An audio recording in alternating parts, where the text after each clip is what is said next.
Next up on the 2x2s is this book right here. This is called Every Night is Pizza Night.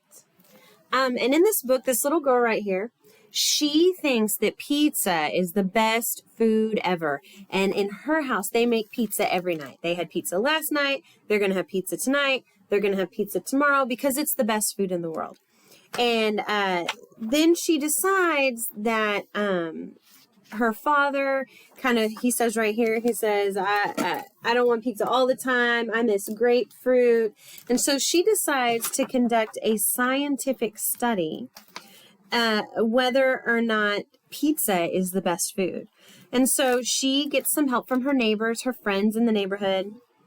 And she goes and she has dinner with each one of them, and they have different kind of things to eat. And it shows her making the food, and then, oh my goodness, is it better than pizza? It might be. I better try some more, get some more data. And so she goes to someone else, and she goes to their house and has dinner with them, and they make dinner, and it shows her cooking and mixing all the spices and then taking a bite, and oh my goodness, is that better than pizza?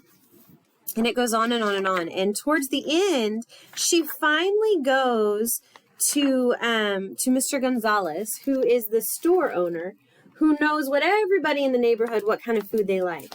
And so she goes to him because he's an expert in food and asks, is pizza the best food in the world?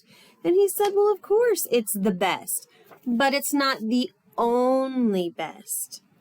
And then they talk about different types of foods are the best for different types of certain situations or weather or how you're feeling or celebrations. And it's just a really, really cute book that ends with everybody in the neighborhood having a pizza party. And it's full of colorful pictures. And at the end, I think this is really, really cool. At the end, you get a little recipe of how to make a pan pizza. You get a little recipe for how to make the dough. If you want to use store-bought dough, it tells you how to use store-bought dough, and it tells you how to bake it and use the oven and those kind of things. So if you like to cook, and if you like pizza, like I do, you might try reading this book and get some other ideas of the best foods. See you later, little Texans.